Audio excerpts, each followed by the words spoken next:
بسم الله الرحمن الرحيم. السلام عليكم ورحمة الله وبركاته. الحمد لله رب العالمين،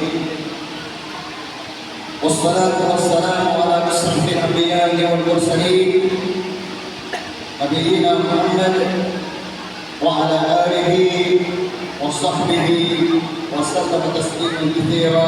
أما بعد. To our OIC President, Dr. Nelia Alibin,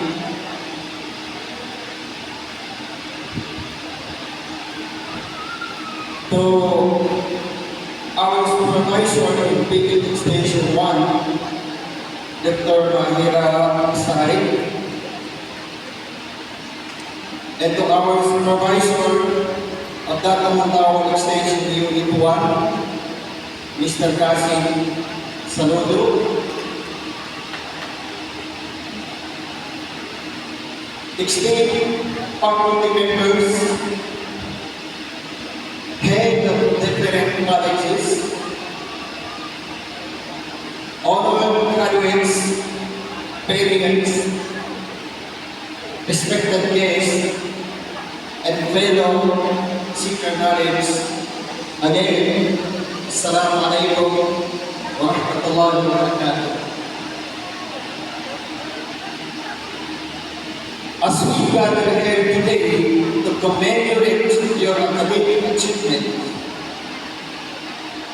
I am humbled by the opportunity to reflect on the theme of transversing challenges on quality education for global perspective through the lens of understanding the role of education in promoting and sustaining community resilience.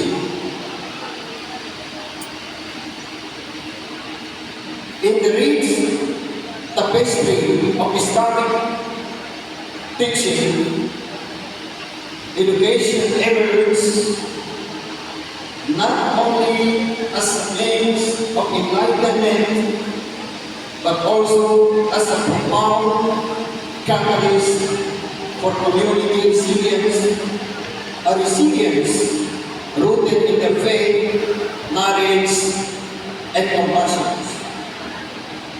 Allah subhanahu wa ta'ala yaqulu fil Quran al-Karim, قل هل يستوي الذين يعلمون والذين لا يعلمون. Kailanman ay hindi magkapareho ang may kaalaman sa kamamanan. Sinabi ng Allah subhanahu wa ta'ala,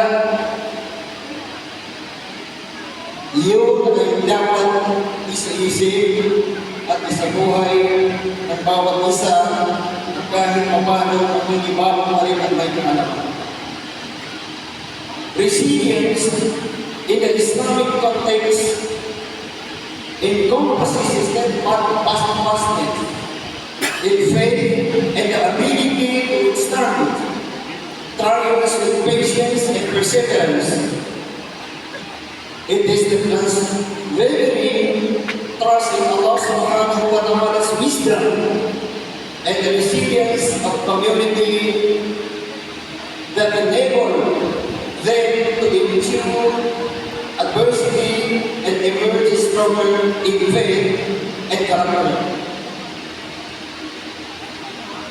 Sa konteksto Islamiko, ito ay sumasaklaw sa pagiging matatag sa pananampalataya at kakayahang harapin ang mga pagsubok na may pagtitiis at pagpupursige, at ito ay matatag na pagtitiis, matatag na pagtitiis sa karunungan ng Allah subhanahu wa ta'ala at